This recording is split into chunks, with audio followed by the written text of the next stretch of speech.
오늘 사도행전 16장입니다. 사도행전을 계속 좀 진도를 빼고 싶어서 또 1월 한 달간 구약보다는 좀 신약, 그 중에서도 우리에게 소망을 주는, 특히 복음의 어떤 실행력이라고 할 수 있는 사도행전을 공부해보고 싶은 마음이 계속 들었습니다. 그래서 사도행전을 살펴보고 있는데요. 이 내용들을 전에는 그랬던 것 같아요. 그냥 바울의 어떠한 여정을 보면서 이 지역에서는 이런 일들을 했구나, 저 지역에서는 저런 일들을 했구나, 이렇게 넘어갔던 것 같습니다. 근데 이번에 주의 깊게 살펴보는 것은 바울의 그 여정이 우리의 여정과 동일하다. 우리가 바울의 입장에서 그가 어떠한 일들을 행했고 어디로 움직였고 이러한 내용들을 살펴보면 더 깊은 깨달음이 온다는 것을 알게 됐습니다.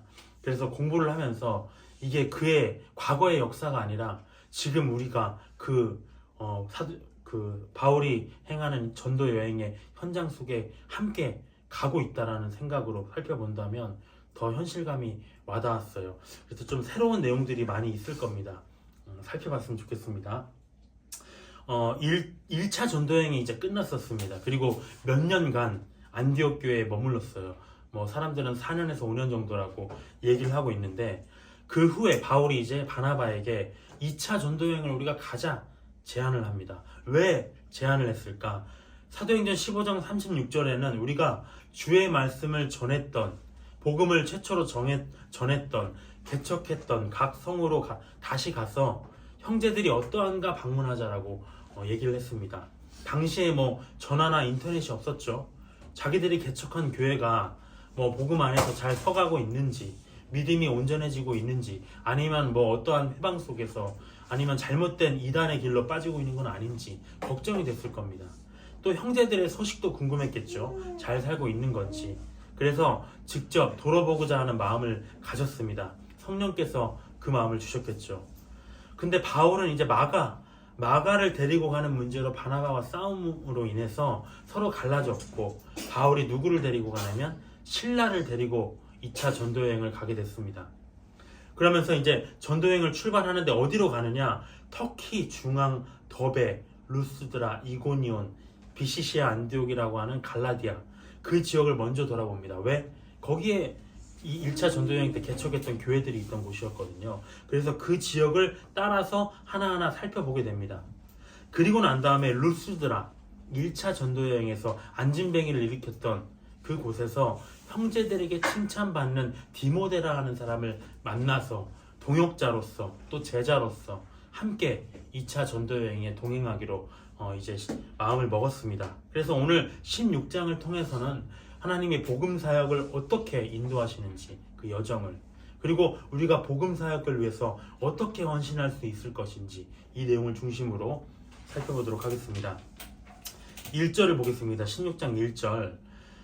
바울이 더베와 루스드라에도 이름에 거기 디모데라 하는 제자가 있으니, 아까 말했듯이 더베와 루스드라는 이미 개척이 된 곳이었습니다.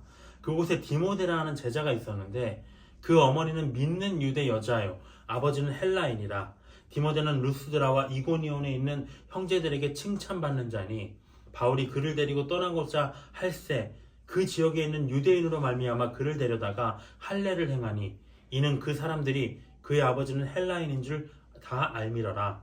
바울이 디모데에게 하나님의 택한 백성, 유대인의 상징입니다, 할례를 시켰어요. 근데 우리가 앞서 15장에서는 바울이 어떤 일을 했나? 안디옥 교회에서 교회에 할례파가 있었습니다. 할례를 받아야만 구원받는다 라고 하는 자들에 대해서 심하게 책망을 하고 변론이 있었고, 그 문제를 가지고 예루살렘 본 교회까지 이끌어 가서 결국에는 할례 강요해서는 안 된다, 이렇게 판결을 받았다는 거죠. 근데 그런 이 바울이 자기 제자 디모데에게 할례를 행했습니다. 뭐가 맞는 것인가? 디모데는 유대인 엄마와 헬라인 이방인 아빠 사이에 어찌 보면 혼혈하죠. 이런 그의 출신은 장점이 될 수도 있어요. 헬라 문화에 대해서 자기가 더 박식한 그런 내용을 가지고 있기 때문에. 근데 단점이 될 수도 있습니다. 이방인들은 출신에 그렇게 집착을 안 해요. 근데 유대인들에게, 그들은 기본적으로 이방인들을 거부합니다. 더럽다고. 근데 그가 복음을 전하는 복음을 들어야 되는데 딱 보고 이 사람 유대인 아니잖아, 상종하지 않으려고 한다는 거죠. 근데 복음을 전하기 위해서 바울이 물론 교회를 개척하고 있었지만 어느 도시에 갔을 때 생판 모르는 이방 종교 회당에 가서 복음을 전할 수가 없다는 거죠. 기점은 유대교 회당이어야 됩니다. 하나님을 아는 자들로부터 시작을 돼야 된다는 거죠. 근데 유대교인들이 디모데를 딱 보고 이 사람 이방인이네 하면 복음 전파에 장애가 발생하게 된다는 것. 그래서 그들에게 예수의 이름을 전하는 것만으로도 거부감이 지금 있는 상황이었잖아요. 반대가 있을 겁니다. 근데 그의 출신까지 이렇게 문제가 된다면 복음 전파가 안 되는 거죠. 그래서 디모데를 할례시키는 거는 효과적인 전도를 위한 전략적인 결정이었습니다. 바울이 얘기했듯이 시장에서 파는 것 먹어도 되고 안 먹어도 된다. 어떤 사람이 그걸로 인해서 실족하면 난 안 먹겠다. 근데 실족하지 않으면 그들과 동화되어야 하면 난 먹겠다. 먹고 안 먹는 게 중요하지 않다는 거죠. 할례를 하고 안 하고가 중요하지 않다는 겁니다. 우리 교회, 우리 시대에 이 내용을 적용해 본다면 어떻게 됐을까요? 저는 이런 생각이 들었어요. 우리 교회 사역의 정체성을 특정하게 우리가 규정해 버리면 어떠한 우리가 전에 있던 교회도 그런 상황이 있었죠. 어떠한 효과가 있을까? 물론 그 정체성 안에 들어오는 사람들에게는 전문적이야 여기가 이렇게 느낌으로 다가올 수 있잖아요. 근데 그 반대로 거기 안에 들어오지 않는 사람들은 그게 진입 장벽이 돼버린다는 거죠.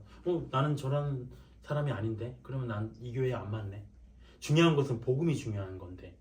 그래서 양날의 검일 수 있다. 그래서 규정할 것인가 규정하지 않을 것인가 이런 생각을 많이 고민합니다. 결국에는 사람의 의지로 결정이 될 수가 없어요. 하나님이 성령의 인도하심으로 그것들을 하겠죠. 그냥 평범한 교회처럼 가라 라고 하실 수도 있고요. 아니면 자꾸 그런 자들을 모이게 하셔서 우리 교회는 그러한 특정한 사역으로 방향으로 가게 하실 수도 있고요. 모든 것은 성령의 인도함을 따라서 열린 문으로 나아가야 됩니다. 4절에 보면 여러 성으로 다녀갈 때 예루살렘에 있던 사도와 장로들이 작정한 규례를 그들에게 주어 지키게 하니 이에 여러 교회가 믿음이 더 굳건해지고 수가 날마다 들어갔다고 합니다. 예루살렘 교회가 작정한 규례가 뭡니까? 지난 시간에 얘기했듯이 이방인 중에서 예수님을 믿고 구원받은 자에게 구원받기 위해서는 할례와 같은 율법도 지켜야 돼. 이런 걸로 짐을 지워서 괴롭게 하지 말라는 거죠. 근데 다만 그들도 예수 피로 죄사함을 받은 거룩한 자들이기 때문에 거룩함을 잃는 생활을 해서는 안 된다. 합당한 생활을 해야 된다. 이게 바로 예루살렘이 교회가 작정한 규례입니다. 그것을 강조하니까 믿음이 더 굳건해지고요. 신도수가 늘어났다는 것. 외적인, 내적인 성장이 다 일어났습니다. 근데 중요한 건 그 다음부터예요. 그가 무시아에 도착을 했습니다. 다 전에 1차적으로 개척했던 교회들을 지나서 무시아에 도착했을 때 바울이 어떤 생각을 하냐면 이제 비두니아로 가야 되겠다. 소아시아라고 불리는 터키 북쪽입니다. 지금까지는 터키 중앙 지역을 전도를 했다면 이제 거기서 드라마틱하게 위쪽으로 올라가고자 생각을 했다는 거죠. 북쪽으로 가야 되겠다. 복음을 거기서 전해야 되겠다. 근데 문제가 생겼습니다. 6절에 보면 성령이 아시아에서, 여기 아시아는 터키 북부 지역으로 보면 됩니다. 말씀을 전하지 못하게 하시거늘 그들이 부르기아와 갈라디아 땅으로 다녀가 무시아 앞에 이르러 비두니아로 가고자 애쓰되 예수의 영이 허락하지 않았다고 얘기를 하고 있습니다. 성령이, 예수의 영이 바울의 여정을 허락하지 않았다. 예수님이 어떤 영적인 형체로 나타나셨을 수도 있죠. 근데 그보다는 상황적으로 막혔을 거라고 성령께서 그렇게 막았을 거라고 생각을 합니다. 어떻게 해요? 이동을 해야 되는데 이동수단이 운행을 안 한다거나 가려고만 하면 갑자기 몸이 아프다거나 여러 가지 방해가 있겠죠. 며칠씩 계속 그 여정이 지체되고 있는 겁니다. 이러한 상황을 만나면 저는 이 내용을 깊이 생각해 보고 싶었어요. 이러한 상황을 만나면 얼마나 고민스러울까요? 바울이 지금까지 복음을 전하면서 실패한 적이 물론 있었겠지만 이 성경에는 그동안은 없었어요. 자기가 원하는 대로 안디옥 교회에서 가르치고 또 1차 전도 여행에서 나아갈 때마다 다 회심하는 역사가 일어나고 뭔가 다른 일이 없었어요. 근데 갑자기 길이 안 열리는 거예요. 사역을 해야 되는데. 그래서 지금 우리는 알고 있지만 바울의 입장에서 모른다는 거죠.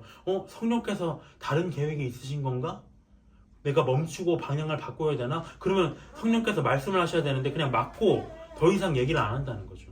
난 어떻게 해야 되지? 복음 사역 해야 되는데. 아니면 뚫고 나가야 될 이게 사탄의 방해인가? 억지로 가야 되나? 알 수가 없는 겁니다. 그 상황 속에서 바울이 어디로 가냐면 비두니아로 북쪽으로 가는 걸 중단하고 직진을 그냥 해요. 그래서 드로아로 갑니다. 드로아. 우리가 트로이 목마라고 알고 있죠? 그 드로아 지역으로 갔어요. 근데 가면서 인도함을 받아서 갔을까요? 그냥 간 거예요. 무작정. 뭔가 어떤 생각을 하면서 무시아에서 드로아까지 거리가 한 5, 60km 된다고 합니다. 걸어갔겠죠. 뭘 탔을 수도 있겠지만. 그러면서 바울이 아무 지금 응답을 못 받았잖아요. 하나님의 뜻은 뭡니까? 기도를 계속했을 거예요. 그렇게 계속하면서 도착을 했는데 그때 하나님의 뜻이 그때 알 수 있게 된다는 겁니다. 8절에 무시아를 지나서 드로아로 내려갔는데 밤에 환상이 바울에게 보이니 마게도니아 사람 하나가 서서 그에게 청하여 이르되 마게도니아로 건너와서 우리를 도우라 하거늘. 저는 이 생각하면서 많이 생각했어요. 우리 교회가 어떻게 나아가야 되는지 그냥 누군가가 나타나서 이렇게 하세요. 환상으로든지 아니면 기도든지 방언이든지 예언이든지 나타나서 이렇게 하세요 하면 고민할 게 없잖아요. 근데 뭔지 모르겠어요. 뭔지. 9절에 근데 바울에게 이 무시아에 드로아에 도착했을 때 환상이 나타나서 우리를 도우라는 환상. 10절에 바울이 그 환상을 봤을 때 우리가 곧 마게도냐로 떠나기를 힘쓰니 이는 하나님이 저 사람들에게 복음을 전하라고 우리를 부르신 줄로 인정했다. 마게도냐는 그리스입니다. 유럽이에요. 유럽. 바울이 무엇이 하나님의 뜻인가 고민할 때 마게도냐로 와서 고우라 직접적인 환상을 보게 된 겁니다. 이 부분을 공부하면서 이런 하나님의 인도하심이 우리 교회에 필요하다라는 생각을 합니다. 정말 계속 그런 생각이에요. 뭔가 마음에 손에 잡히는 것 같기도 해. 근데 안 잡혀. 또 이게 하나님이 원하는 건가? 그런 것도 아닌 것 같아. 뭔가 지금 아무런 응답이 없다는 거죠. 우리가 마치 바울이 무시아에서 그냥 길만 막히고 아무것도 열리지 않은 것처럼. 기도하시는 분들이기 때문에 다 공감을 할 거예요. 어떻게 해야 될까? 근데 이 고민의 해답. 1차 전도여행에서 개척한 기존 교회를 지금 다 둘러보고 급진적으로 북쪽으로 방향을 바꾸어서 비두니아로 새 여정을 가려고 결심했던 곳이 7절에 보면 무시아였어요. 거기서 내가 가야 되겠다. 막혔죠. 근데 학자들이 뭐라고 하냐면 이 무시아의 지명의 의미가 죄인이라고 그래요. 죄인. 왜 죄인? 많은 생각을 해봤습니다. 왜? 그러니까 바울의 그 결정이 죄인인 사람의 결정일 수 있다는 거죠. 하나님의 어떤 뜻이 아니라 내가 이쪽으로 그냥 가봐야지 뭔가 생각했을 때 길이 막혔다는 거죠.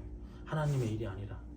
근데 길이 막혀서 드로아로 갔을 때 환상이 임했잖아요. 근데 이 드로아라는 지명의 의미가 뭔가 관통, 뻥 뚫리는 대로 같은 그 지명의 의미가 관통이라는 얘기를 합니다. 막힌 것이 뚫리는 하나님의 응답을 받았다는 거죠. 사람의 힘으로 하려고 했으면 안 됐지만 하나님께서 열린 문을 그때 열으셨다는 겁니다. 정말 우리가 8월 11일 날 이 교회를 공식적으로 개척을 해서 지금까지의 여정이 저는 이 무시아에서 드로아 사이의 여정이다. 알 수가 없어요. 50km, 60km 멀지도 않고요. 짧지도 않은 거리예요. 이 거리를 걸으면서 바울이 했던 그 고민이 우리의 지금 고민이다. 하나님의 뜻이 뭐지 대체? 뭘 하라는 거지? 우리가 했던 대로 우리와 같은 아픔을 갖고 있는 형제들을 만나라는 건가? 아닌가? 그냥 일반 형제들을 다 열어놓고 만나라는 건가? 근데 오늘 특이하게 참 여러 사람들의 연락이 왔죠. 타국에 있는 형제 한 명도 연락이 되었고요. 또 오늘 우리 집 주변에 안에 사는 의정부에 있는 한 형제가 그냥 교회 블로그를 보고 블로그에 뭐가 있어요? 상담이란 말도 없는데 전화가 와서 그냥 자기의 문제를 내려놓는데 얘기하는데 우리 교회가 이런 어떤 특정한 상담을 할 수 있는 그 교회라고 어떤 표시를 하지도 않았는데도 불구하고 얘기를 하다 보니까 그런 얘기를 했고요. 참 이런 것들이 뭘까? 우연일까? 라고 생각이 듭니다. 성경의 모든 인물들 아브라함과 야곱도 마찬가지지만 하나님의 일들이 이렇게 바로 결정이 안 돼요. 오래 묵음 가운데에서 모든 것들이 이루어진다는 거죠. 개인의 인생뿐만 아니라 우리가 알다시피 재림의 일들 지금 생치가 안 되고 있잖아요. 다가오고는 있지만 계속 더디게 진행되고 있어요. 근데 그 가운데에서 문제는 뭐냐면 우리가 지치고 낙심하고 한다는 거죠. 왜? 우리는 육신을 입고 있기 때문에 시간의 구애를 받기 때문에. 하지만 하나님의 입장에서는 하루가 천년 같고 천년이 하루 같은 하나님 입장에서는 그대로 자기의 계획대로 다 이루어져 가고 있고 자기의 때에 무엇인가가 보일 것입니다. 우리가 요단강의 뜻도 알고 있죠. 급한 여울이라는 거. 하나님의 때가 되면 급하게 흘러가는 것 같아요. 우리의 여정도 우리가 왜 이렇게 더디지 하지만 지금 우리가 벌써 작년의 일들을 돌아보면 너무 많은 일들이 우리가 벌어졌어요. 우리 인생에서. 그래서 지금은 바울처럼 계속 걸어가야 되는 시간이라는 거죠. 뭔지 모르지만 그런 생각이 많이 들었습니다. 그러다가 보면 드로아에서와 같이 어떠한 확신한 사인이 있을 것이다 라는 생각을 해봅니다. 11절에 보면 드로아에서 딱 그 명령이 떨어지자마자 배를 타고 떠나서 사모드라게라는 곳으로 이동을 해서 네아폴리로 갔다고 합니다. 그리고 거기서 마게도냐의 첫 성 빌립보에 들어가게 됩니다. 그리스 지역으로 처음 들어간 거죠. 유럽 전도가 이제 시작이 된 겁니다. 바울이 환상을 보자마자 배를 타고 다르다넬스라는 해협이라고 해요.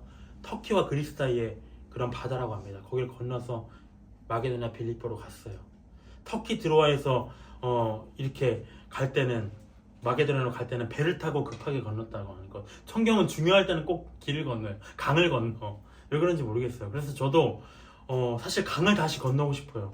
자꾸 제 마음에는 건대나 성수 쪽이 생각이 듭니다.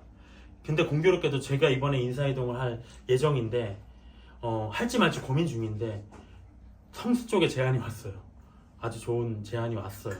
근데 뭔가 좀 특이하잖아요. 이게 이런 상황들 내가 생각하고 있는 건대나 성수 쪽에 제안이 또 왔다는 것. 그래서 기도를 많이 해주셨으면 좋겠습니다. 중요한 시기인 것 같아요. 13절에 안식일에 우리가 기도할 곳이 있을까 하여 문 밖 강가에 나가 거기 앉아서 모인 여자들에게 말하는데 두아디라 시에 있는 자색 옷감 장사로서 하나님을 섬기는 루디아라 하는 한 여자가 말을 듣고 있을 때 주께서 그 마음을 열어서 바울의 말을 따르게 하신지라 그와 그 집이 다 세례를 받고 우리에게 청하여 이르되 만일 나를 주 믿는 자로 알거든 내 집에 들어와 유하라 하고 강권하여 머물게 하니라. 강권했다는 거는 형식적으로 제안했다는 게 아니죠. 진솔하게. 우리가 형식적인 제안 많이 해요. 우리 집에 와서 좀 쉴래? 아니 안 왔으면 좋겠어 사실. 저 그런 적이 많아가지고요. 근데 강권하잖아요. 강권. 진심으로. 전도를 위해서는 그리고 1차적으로는 뭐냐면 14절에 우리가 바울이 전도를 했지만 어떤 사람을 전도할 때 그 사람의 마음이 열리기를 기도해야 되는 것 같습니다. 사람의 마음은 우리가 할 수 있는 게 아니라 하나님이 주관하시는 거거든요. 정말 상상치 못했던 사람들의 전도가 있을 수 있고요. 그러니까 계속 어떤 사람을 놓고 기도한다면 마음이 열리기를 좀 하나님 도와주세요 이렇게 기도를 해야 될 것 같습니다. 우리가 누가복음 5장에서 지난 시간에 12사도들 70인 제자의 부르심을 받죠. 그들은 복음을 전하는 어떤 사역의 부르심이었어요. 예배를 인도하는 사역자. 근데 그들만 사역을 하는 게 아니라는 겁니다. 우리가 관심 있는 건 누가 목사? 누가 어떤 사역자인가? 라는 걸 고민하지만 실제적으로 더 모든 사역은 뭐냐면 찬양으로 섬기는 자들, 음식으로 섬기는 자들, 회개로 섬기는 자들. 한데 그 사람들은 저도 마찬가지였지만 사역이라고 생각은 안 해요. 사역은 담임 목사가 하는 거지. 나는 그냥 돕는 거. 근데 이거는 안 됩니다. 이게 모두 다가 사역이다. 우리가 70인 제자와 12사도의 사역을 받지만 이 다른 사람들도 다 사역이라는 거죠. 이 루디아가 지금 사역을 하고 있는 겁니다. 직분이 다를 뿐이지 복음을 위한 부르심을 받고 자기의 은사로 지금 섬기고 있는 것. 이 루디아라는 사람이 정말 필요해요. 교회에서도. 이런 사람이 없으면 우리가 돈을 벌고 오지 않으면 복음 사역을 할 수 있겠습니까? 다 각자의 부르심이 필요하다는 것. 16절에 보면 우리가 기도하는 곳에 가다가 점치는 귀신 들린 여종 하나를 만나니 점으로 그 주인들에게 큰 이익을 주는지라. 점치는 여종. 17절에 그가 바울과 우리를 따라와 소리질러 이르되 이 사람들은 지극히 높은 하나님의 종으로서 구원의 길을 너희에게 전하는 자라 하며 이같이 여러 날을 하는지라. 저는 신기했어요. 이 구절 보면서. 아니 점치는 자 바울이 가서 고쳐주면 되잖아요. 바로. 물론 이런 생각도 하죠. 17절과 같이 그 귀신이 하는 말이 나쁜 말은 아니에요. 하나님의 종으로서 구원의 길을 너희에게 전하는 사람이다. 나쁜 말은 아니잖아요. 그래서인지 모르겠지만 바울은 이 사람을 고치지 않았어요. 바로. 왜 점치는 사람을. 뭔가 저는 그런 생각을 많이 해봅니다. 물론 우리가 어떤 점치는 그런 영에 있다가 회복을 당하신 많은 간증들을 보지만 또 그 사람들의 간증들을 보면 어떤 느낌이 드냐면 예수께서 직접 찾아오셨어요. 근데 사람으로서 이 점치는 자와 연루된다는 것, 영적인 문제거든요. 이게 잘못 복음이 확실하지 않은 상태에서 내가 나아가면, 사람이라는 게 우리가 오늘의 운세 이렇게 신문 같은 걸 보잖아요. 가끔 이렇게 보일 때마다 그냥 그게 눈에 들어와요. 왜? 혹시나? 그냥 그렇게 사람이라는 게 그런 존재예요. 누군가가 무슨 말을 하면, 점치는 사람이 무슨 말을 하면 그게 아니야, 난 예수를 믿는 사람이야 할지라도 내 영이 문제가 발생한다는 겁니다. 이 점치는 사람, 이 문제는 영적인 문제다. 바울도 그와 뭔가 연루되고 싶지 않았던 것 같아요. 어떤 느낌인지 모르겠지만. 근데 여러 날을 하니까 바울이 심히 괴로워서 돌이켜서 그 귀신에게 예수 그리스도의 이름으로 내가 내게 명하노니 나와라. 귀신이 즉시 나왔습니다. 여종의 주인들은 자기 수익의 소망이 끊어진 것을 보고 바울과 실라를 붙잡아 장터로 관리들에게 끌어갔다가 상관들 앞에 데리고 가서 말하되, 이 사람들이 유대인인데 우리 성을 심히 요란하게 하여 로마 사람인 우리가 받지도 못하고 행하지도 못할 풍속을 전한다고 얘기를 했습니다. 바울이 예수 그리스도 이름으로 귀신을 간단히 쫓아자 버렸어요. 근데 문제는 뭐냐면 이 귀신 들린 여종을 점을 치는 돈벌이로 삼았던 주인들이 분노했다는 거죠. 바울 일행이 마을에 소란을 일으킵니다. 모함해가지고 관청에 무고를 했고요. 그걸로 인해서 감옥에 갇혀버렸습니다. 이거를 알았는지 모르겠지만, 이렇게 될 걸 알고 연루되지 않으려고 했는지 모르겠지만, 어떤 영적인 문제에 연루된 정말 깊은 문제잖아요. 점치는 문제. 얼마나 하나님이 구약에서 싫어하십니까? 그렇지만 이들에게 접근할 때는 많은 기도와 많은 인도하심이 필요하다는 것이 우리의 입장이라고 생각을 합니다. 근데 이렇게 좋은 일을 했음에도 불구하고 그 마을 사람들이 다 알잖아요. 와, 이분이 누구길래 이 귀신을 쫓아내는가? 이렇게 더 기쁨으로 나눴어야 되는데, 이들은 자기들의 금전적인 손해를 더 걱정했다는 거죠. 이러한 모습 우리가 예수님 시대에도 봤어요. 이미 어디서? 데카볼리에서 로마 군대에 납품와서 돈을 벌려고 유대인들은 안 먹는 돼지를 키우던 주인들이 있었는데, 예수님이 군대 귀신 들린 자를 쫓아내니까 그들이 대시대에 들어가서 몰살이 돼버렸다는 거죠. 근데 그 문제를 가지고 하나님께 영광을 돌리는 게 아니라 예수님께 나아가서 우리 지방에서 좀 떠나주세요, 간구했다고 기록되어 있습니다. 제발, 민망하셨겠죠. 그러니까 영적인 것보다 지금 육신적인 것을 우선시하면서 살아가는, 세속화되고 타락한 종말의 예표가 뭐냐? 이렇게 금전적인 것을 영적인 것보다 우선시하는 모습들, 점을 치고 이런 것에 연루되는 모습들. 바울도 말세에는 사람들이 자기를 사랑하고 돈을 사랑하고 쾌락을 사랑한다 했잖아요. 이게 말세의 모습입니다. 22절에 무리가 일제히 일어나 고발하니 상관들이 옷을 찢어 벗기고 매로 치라 하여 많이 친 후에 옥에 가두고 간수에게 명하여 든든히 지키라 하니, 그가 이러한 명령을 받아 그들을 깊은 옥에 가두고 그 발을 착고에 든든히 채웠더니, 한밤중에 바울과 실라가 기도하고 하나님을 찬송하며 죄수들이 듣더라. 감옥에 갇혀서 발이 쇠사슬에 매였어요. 근데 바울과 실라는 동요하지가 않아. 오히려 기도하고 찬양했습니다. 정말 이러한 믿음, 성경은 죄수들이 그런데 그 소리를 들었다고 지금 기록하고 있어요. 세상 사람들은 교회에 관심이 없는 것 같아요. 교회에 일어나는 일들, 신앙에 대한 일들 관심이 없는 것 같지만, 그런 얘기만 나오면 주의 깊게 물어봐요. 자기는 안 믿어. 믿으려고 그래요? 안 믿는데요. 근데 예수님이나 신앙이나 교회에 대한 얘기가 나오면 흥미롭게 본다는 거죠. 처음에는 호기심이겠죠, 물론. 왜? 보이지 않는 것을 쫓으며 살아가는 저 허황된 사람들의 삶은 뭔가? 한번 들어보고 싶은 거죠. 너 11조 내니? 왜 그렇게 사니? 라고 얘기하고 싶은 거죠. 근데 그 순간이 매우 중요하다는 겁니다. 지금 이들이, 바울과 실라가 제대로 된 본을 보이지 않았다면 교회에 대해서, 예수에 대해서 전할 기회를 상실하고 그들이 마음의 문을 닫아버린다는 겁니다. 우리는 근데 그만한 수준이 못 돼요. 사실은 우리는 예수님의 형상으로 온전하게 변화되지 못해서 그러한 상황이 못 되지만, 세상 사람들은 우리를 통해서 예수를 자꾸 보려고 한다는 거죠. 어쩔 수가 없어요. 그래서 우리에게 빛과 소금의 사명을 맡기신 것, 우리를 통해서 보려고 하기 때문에. 근데 감옥에 갇히는 이 고난과 위기의 순간에 절망하거나 두려워하지 않고 찬양하고 기도하는 생각지도 않은 반응을 보이니까 죄수들이 이상한 거죠. 아니 너희들도 그냥 절망에 빠져 있으면 되는데 왜 하나님이라는 존재가 뭐길래 예수의 이름이 뭐길래 왜 너희들은 우리와 다른 모습을 보이는가. 26절에 이에 갑자기 큰 지진이 나서 옥터가 움직이고 문이 곧 다 열리며 모든 사람의 매인 것이 다 벗어진지라. 바울과 신라뿐만 아니고 그 감옥에 있던 모든 죄수들이 다 이렇게 풀려났습니다.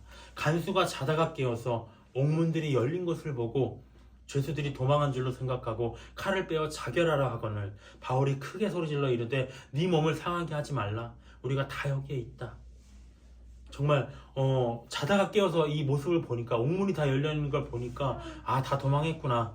나 경계에 실패했네. 우리가 로마법에는 이런 게 있었답니다. 죄수가 도망하면 간수가 처형당해야 된대요. 그러니까 어차피 난 죽는구나. 자결하려고 했어. 근데 바울이 제지를 냈다는 거죠. 우리가 여기 있다. 근데 저는 신기한 건 뭐냐면 바울과 실라는 당연히 그럴 수도 있겠지만 왜 다른 죄수들은 도망을 안 했나? 뭔가 이 놀라운 상황 속에서 저 사람이 예수의 이름으로 기도하고 찬양하니까 이런 기적이 일어났네?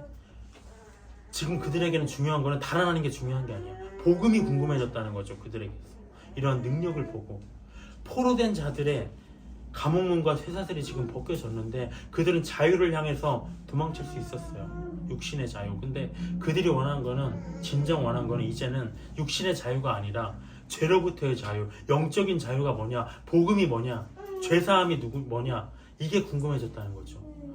그들이 기도하고 찬양하는 모습을 보임으로 인해서 29절에 간수가 놀래서 이제 등불을 달라고 하여서 뛰어들어가서 무서워 떨며 바울과 실라 앞에 엎드리고 그들을 데리고 나가 이르되 선생들이여 내가 어떻게 하여야 구원을 받으리이까? 이 간수도 독특해요. 갑자기 구원의 얘기를 합니다. 무엇을? 뭔가 잠이 들면서 기도하고 찬양하는 소리를 들으면서 잠이 들었을 수도 있겠죠. 구원에 대해서 얘기합니다. 이르되 주 예수를 믿으라. 그리하면 너와 너의 집이 구원을 받으리라. 주의 말씀을 그 사람과 그 집에 있는 모든 사람에게 전하더라. 그 밤 그 시각에 간수가 그들을 데려다가 그 맞은 자리를 씻어주고 자기와 그 온 가족이 다 세례를 받은 후에 그들을 데리고 자기 집에 올라가서 음식을 차려주고 그와 온 집안이 하나님을 믿음으로 크게 기뻐했다고 합니다. 바울과 사람의 눈으로 보기에는 매질당하고 지금 감옥에 갇혔잖아요. 감옥에 갇히기 전에 불행한 일이에요, 그냥. 근데 하나님의 눈으로 보기에는 그들이 감옥에 갇힌 거는 이렇게 복음을 전해서 죄수들과 간수와 그 온 집안을 구원하려는 자기의 계획의 성취였다는 것, 거기에 일부였다는 겁니다. 우리는 모르지만. 그래서 31절과 같이 특별히 나 하나가 예수를 잘 믿으면 내 온 가족이 구원을 받을 것이다. 이거는 매우 소망이 되는 말씀입니다. 믿지 않는 가정이 있다면 그들에게 복음을 전하기 이전에 내가 잘 믿으면 주께서 이 말씀이 기록하셨기 때문에 그들이 구원받을 수 있다. 어떤 식으로는지 우리는 알지 못하죠. 35절에 날이 새매 상관들이 부하를 보내어서 이 사람들을 놓으라 했습니다. 마침 놓으라고 했어요.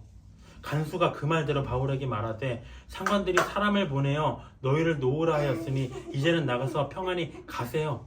바울이 이르되 로마 사람인 우리를 죄도 정하지 않고 공중 앞에서 때리고 옥에 가두었다가 이제는 가만히 내보내고자 하느냐?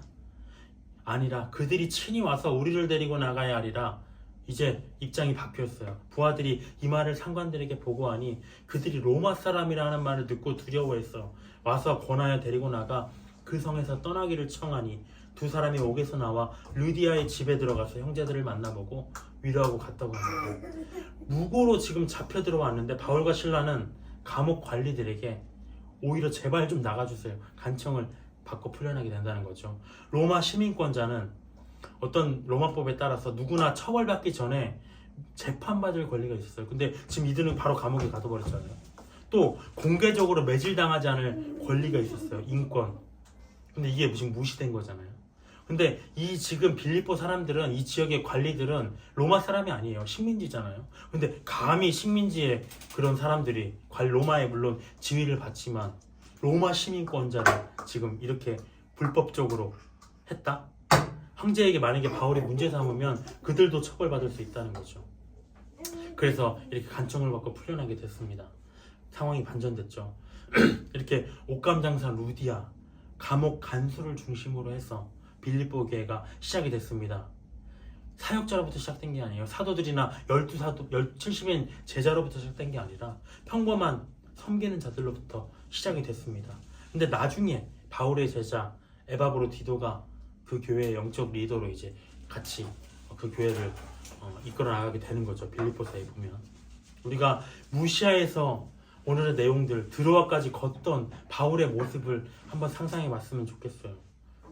우리의 모습이니까요. 주님의 나라를 위해서 이제 뭘 해야 되지? 아니면 이런 생각이 들어요. 그 생각이 가장 힘든 거예요. 내가 뭔가 잘못하고 있나? 이거 아닌가? 바울이 그런 생각 했겠죠. 왜 잘되던 사역이 길이 막혔지? 어떻게 나가야 되지? 사인도 없고. 근데 이게 여러 가지 생각 속에서 어떻게 하는 게 복음 사역자로서 잘 섬기는 것인가 고민했다는 겁니다. 하나님이 길을 안 열어주면, 능력 안 주면 바울도 그냥 연약한 한 사람이라는 거죠. 근데 드로아에서 환상을 보고 마게도냐로 갔다. 강력한 인도하심이, 환상과 같은 인도하심이 우리 교회에도 반드시 일어나야 되고요. 일어날 것이라고 믿습니다. 늘 기도하는 것은 주님, 저는 능력이 없고 저는 애매하게 말씀하셔서는 어떤 뜻인지도 모릅니다. 확실하게 강력하게 보여주셔야 됩니다. 늘 기도합니다. 근데 평안교회가 우리가 얘기하는 평안이란 이렇게 현실의 안주 속에서 우리끼리 소극적인 평안 좋죠, 물론. 그렇지만 더 원하는 건 뭐냐면 하나님의 일을 행하는 가운데 고난과 발생과 다툼과 시행착오가 날지라도 그 속에서 유지되는 적극적인 평안을 원하는 것, 그게 우리의 기도입니다. 그래서 바울과 디모데와 같은 사역자도 나와야 되겠지만 루디아와 간수와 같은 자기 삶 속에서 섬기는 자들도 나와서 그들이 함께 우리의 복음 사역에 힘쓸 때 우리 교회가 오래 부흥할 것이라고 생각을 합니다. 우리가 추구해야 될 부흥, 우리 각자가 넉넉히 구원을 받을 만한 믿음을 갖는 일, 또 그러한 자들, 우리 인생의 문제를 가지고 있는 자들이 우리 교회에 나와오는 일, 모든 것들이 다 우리의 부흥이라고 생각을 합니다. 기도로 이 시간 마치도록 하겠습니다. 주님, 사도행전의 역사를 통해서 우리가 나아가야 할 길을 많이 고민합니다. 앞이 보이지 않다는 것이 문제입니다. 우리는 주님께서 능력 주시지 않으면, 보여주시지 않으면 아무 일도 계획할 수 없고 늘 두려워하고 떨고 뒷걸음질 치기 바쁜 연약한 한 사람입니다. 바울도 그랬을 것입니다.